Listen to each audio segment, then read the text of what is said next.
Hello, my name is Bradley Butler. I am the Executive Director and Curator at Main Street Arts in Clifton Springs, New York. This morning I'm going to take you on a virtual walkthrough of our current exhibition, Tangible Objects.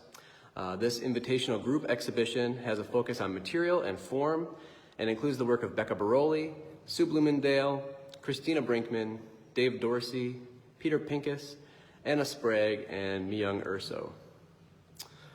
Using works in ceramic, fiber, paper, metal, mixed media, and oil paint, these artists are reinterpreting objects in unexpected media, stripping away color to focus strictly on form, or using scale and repetition to make us pay attention to detail. So let's take a look around this exhibition. First, I would like to say that this is one of my favorite kinds of exhibitions. There are 7 distinctly different artists making this very different work. And it creates a curatorial challenge that makes installing the show real exciting, personally. So I'm going to flip this camera around here and give you a little walkthrough.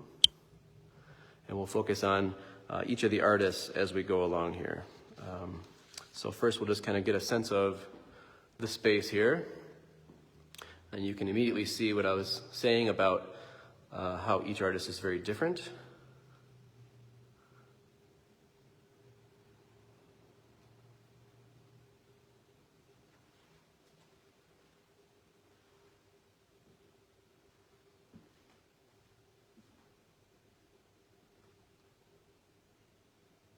And so we will go through and focus on each of the artists.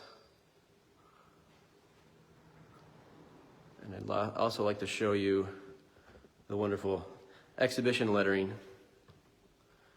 This exhibition text is by Lori Freer and John Dodd. We had commissioned Lori to do lettering for several of our exhibitions this year. And this is the first, but not the last, including 3-dimensional letters. So I'll go into the second room here. And as I mentioned, there are 7 artists in the show.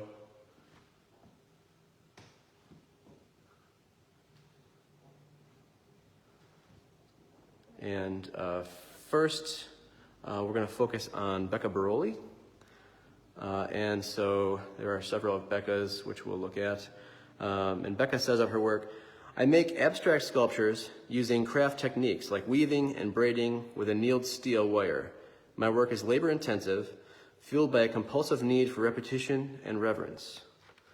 Through endurance-based processes, I repeat stereotypical feminine gestures that defy the initial industrial function of the wire. This work involves variations in intention and density to consider vulnerability and explore the differences of being open or closed off, relaxed or uptight, without passing judgment on either condition." So this is a piece called Better Half.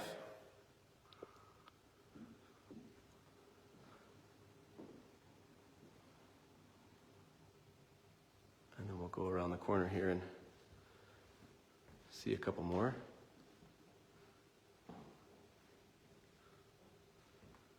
And this piece is untitled, in parentheses, Small Latch Hook.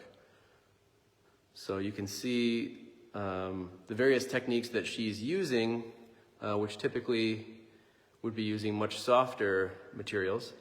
In this case, she's using steel wire. A couple of her other pieces over here. And Becca was also a former artist in residence. She was here in April of 2019 and was making work similar to what you see in the Tangible Objects exhibition while she was here. This one's called On the Inside. And then over here, this one's called Not Straight. And it's resembles a scarf.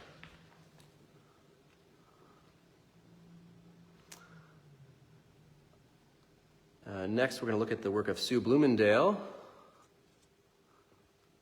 And Sue says, "These sculptural figurative forms represent my personal ancestry, interpreted through a paper garment form. They are part of a series called Ancestral Personas, and they represent past family members, aunts, mother, father, and a grandmother, the grandmother who I never knew. I wanted to create a persona out of paper, my primary medium, which would depict my visual and emotive portrait of each of them through an article of clothing. They included digital images on archival paper from a family album, which are then transformed into a relaxed hanging garment showing folds, creases, stitching, and photo imagery. So this piece here is depicting her aunts, and you can see that the style of dress matches the era of the photograph. There's a great repeated form of these aunts.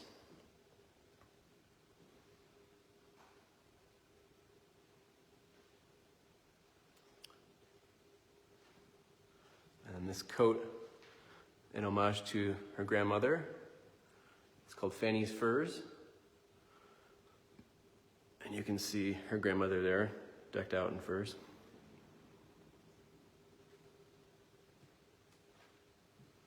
And the thing I love about Sue's work in this exhibition is that it hangs from the ceiling. So it creates a different element that we don't usually get to have in an exhibition. Things hanging, kind of suspended from the ceiling.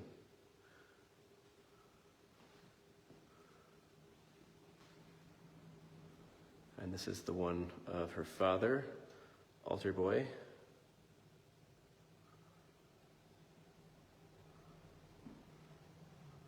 And as I mentioned, this is one of my favorite types of exhibitions because of the variety that we have. And I just love that we've got, a paper dress hanging next to an oil painting, next to a metal sculpture. So I think that's just a really great juxtaposition. We'll look at a couple of other of Sue's sculptures in here.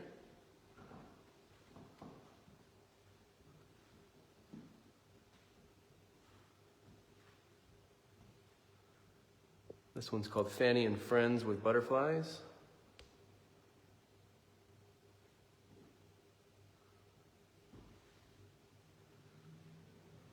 And the other thing about her work in the show is, it's got details on both sides.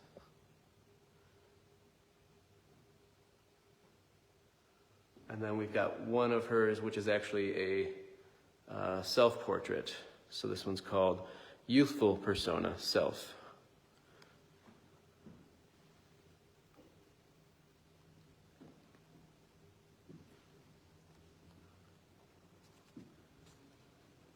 And then next we're going to look at the work of Christina Brinkman, which is right next door here. And Christina has, I believe there are 43 pieces in the exhibition, all silver. And Christina says, "In my work, I am guided by touch and engagement with the material. Nature and organic form help bring direction and orientation to my work. It tries to be sympathetic with the natural world. Simplicity reigns. It is spare. In silver, function and design come together to create utensils which are unique in shape and form and still serve as a useful object." And it was a really great opportunity to create several groupings of her work on the wall. And I just love the shadows that these make. I love hanging a utensil on the wall. And the surface of the silver is so soft, the way it's been polished,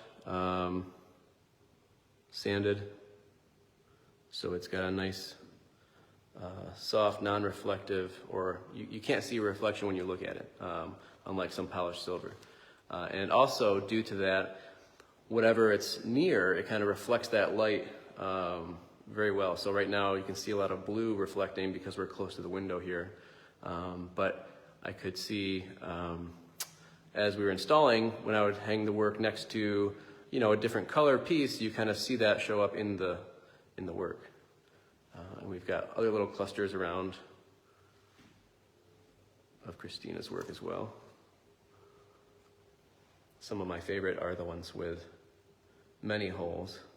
And as I mentioned, the shadows are just great.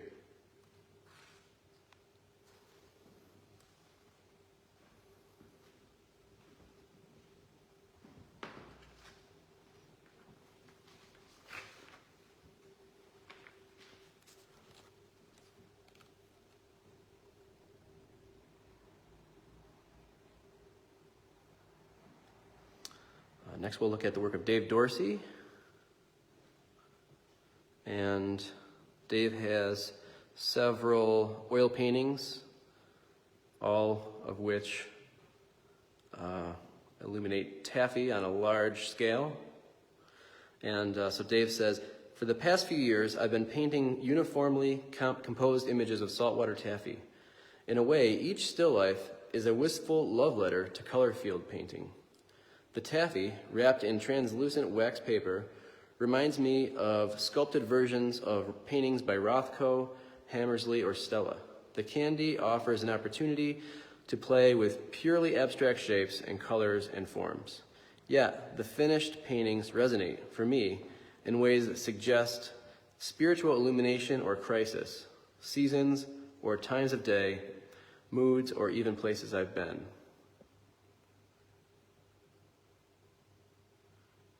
And these paintings, as you can see as I get close and get further away, they are very hyper-realistic from far away. And as you get closer, you get to appreciate all of the brush strokes. So that's a really great feature for these paintings. You get a little something from far away and also up close. And you really get what he was saying in his statement when thinking about that. So I'll show you a few others.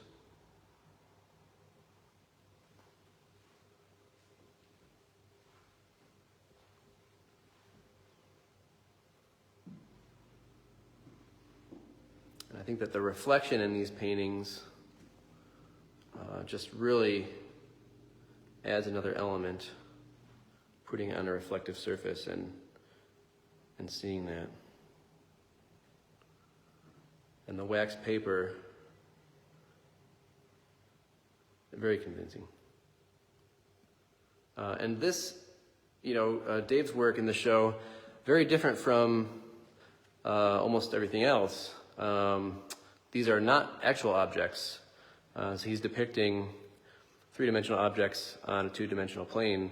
And that's just kind of another way to think about the focus on material and form. And this color combo is one of my favorites.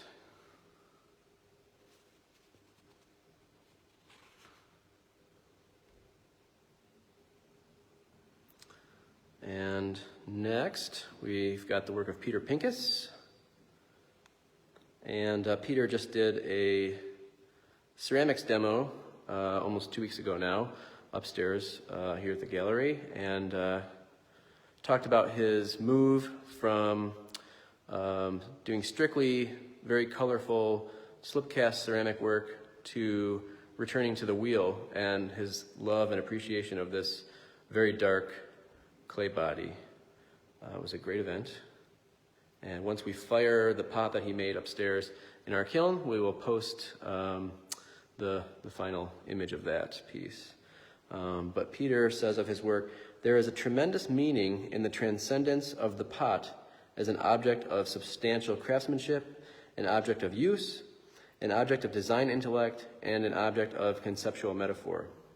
The big challenge is to study and make objects that have a distinct location in the home, using our familiarity toward them to investigate new discussions about the role of the vessel in our place and time.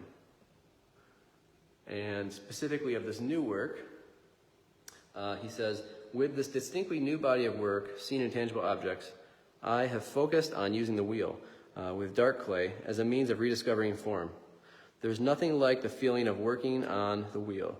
I love mold making and slip casting, but throwing on the wheel conjures a magical feeling and a nostalgia. So you can see there's no glaze on these, strictly just looking at form, and I think having a good time doing it. So we'll look at a few others of Peter's. And I really love the way that the small pieces by Becca Barolli and these few planters of Peter's go together and create this pattern. Really beautiful. And then we'll look at the insanely large cookie jar over here.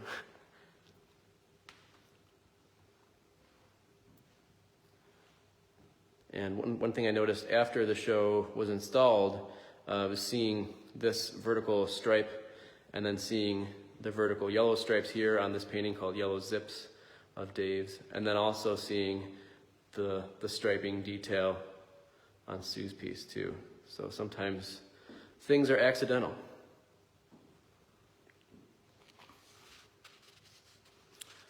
All right, and next we're going to look at Anna Sprague's work. So first we'll look at these brooches over here.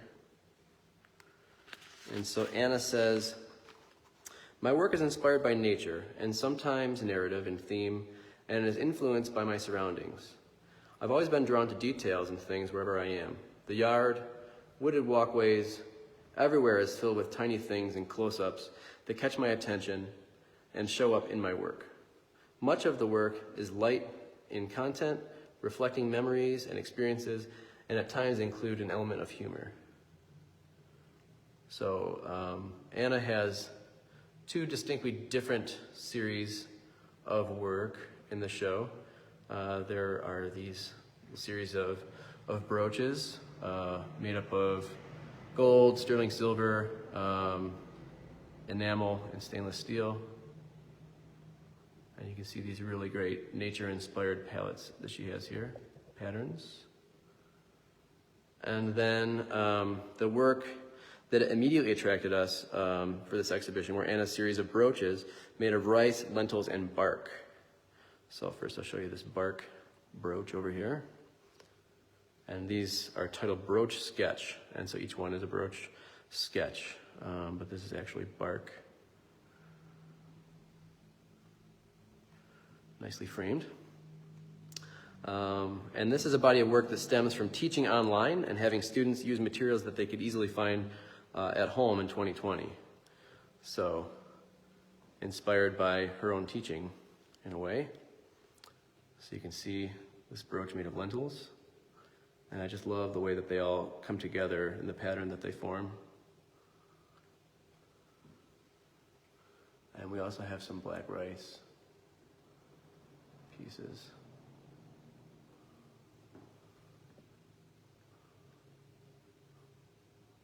And when I asked the students in our after-school art experience class, what they thought that these were, they said that the lentils were seeds, which I can definitely see, and then they could not get what this was here, this material, this rice. And I think it's probably because they have not had, this black rice. But they thought pencil lead was the big idea, and I can see that. But really interesting, kind of reimagining the idea of a brooch out of common materials that we see and or eat every day. So just one more artist left, Myung Urso. Look at a few of her pieces here. And so Myung says, "I've been pursuing the quality and richness of the surface of my artwork and my personal material studies based on my fiber art background. Throughout a lifetime of practicing calligraphy, I have been able to gain a way to express inspiration freely and to simplify what I see through lines and shapes. Much of my artwork reflects the power of a strong brushstroke, which leads me to be creatively spontaneous." And there are two parts of one body of work by Myung in this show. So we've got these three-dimensional pieces, these kind of sculptural necklace forms, and then also some collage pieces. And of this series, she says, "The Arirang series, both three-dimensional works and collage pieces, have evolved from my native Korean culture as encapsulated in an ancient song, Arirang. The song's national and emotional rhythm reverberates within the series. I hand-dyed natural Rami fabric from South Korea and sculpted it into three-dimensional objects. Using simple sewing techniques, the collage works are derived from the observation of leftover fabric scraps. The color palette I used also reflects the colors of my native culture and is based on its costumes and architecture. And so there are a couple of pieces where we pair a necklace and a collage, which have similar color palette, kind of illustrating the evolution of both of these parts of the series, that the collages came from the necklaces. And I really love the way that these pop off the wall. These are pieces that are paper pulp, colored paper pulp, mixed with these colored fabrics. And in all of Myung's work, there's just this great tactile feature that everything just, you feel like you just want to touch it. And these shadows are great on these pieces that just kind of hang straight down. And we'll just go in and look at another piece in here. So this is the other combo where we've got the necklace and collage cut from the same cloth, as it were. And then one of my favorites of hers is this one that just sticks way off the wall.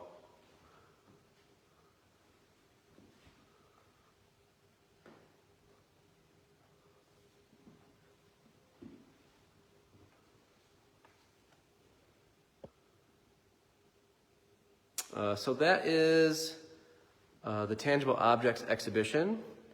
We hope that if you haven't gotten in to see the show for yourself in person, that you are able to do so. The show is up through July 14th, and we are open Tuesday and Wednesday from 11 to 3, and Thursday through Saturday from 11 a.m. to 6 p.m. Exhibition programming at Main Street Arts is made possible in part by the New York State Council on the Arts.